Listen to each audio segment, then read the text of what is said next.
JFT Hindi मई 30। एकाकीपन बनाम अकेला रहना।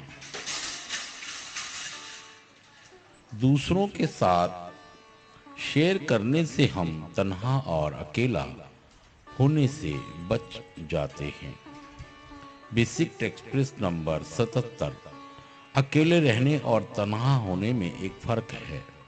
तन्हाई एक ऐसी दिली हालात है, एक ऐसे खालीपन का एहसास जो हमें एकदम उदासी और कभी-कभी पूरी तरह निराशा से भर देती है। तन्हाई तब भी हमारा पीछा नहीं छोड़ती जब हम किसी से रिश्ता जोड़ते हैं या फिर दूसरों के भीड़ के बीच घिर जाते हैं। हम में से बहुत से भीड़ भरे कक्ष में भी तन्हा तन्हा रहते हैं। हम में से अनेक अपने एडिक्शन से निराश और तन्हा होकर ही नारकोटिक्स एनोनिमस में आए।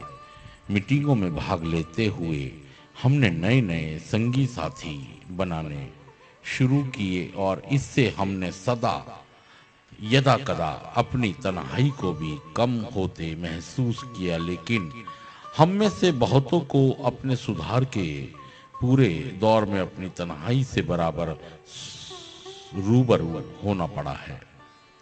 तन्हाई का निदान क्या है? इसका सबसे अच्छा निदान एक ऐसी उच्च शक्ति से संपर्क सूत्र स्थापित करना है जो हमारे हृदय के शून्य को भर सके। हमने पाया है कि जब हम किसी उच्च शक्ति में विश्वास करने लगते हैं तब फिर हमें तन्हाई का एहसास नहीं रहता। तब हम ज्यादा आरामदायक तरीके से अकेले रह सकते हैं, बशर्ते हम अपने ईश्वर से चेतना के स्तर पर अंतर संबंध स्थापित कर लें। जो हम अपने सुधार में प्रगति करने लगते हैं त्यों हम दूसरों के साथ अपने व्यवहार में अधिक आत्मसंतुष्टि का अनुभव करने लगते हैं। तब भी हमें लगता है कि हम अपने को जितना ही उच्च शक्ति की ओर ले जाएंगे उतना ही हम दूसरों के बीच जाकर ही हल्ला करना कम पसंद करेंगे।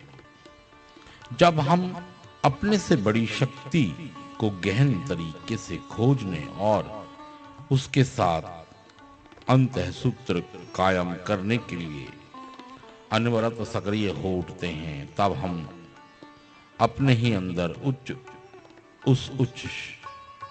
उस शक्ति को विद्यमान पाने लगते हैं और हमारा लगातार साथ देने वाली है, जो हमारा लगातार साथ देने वाली है।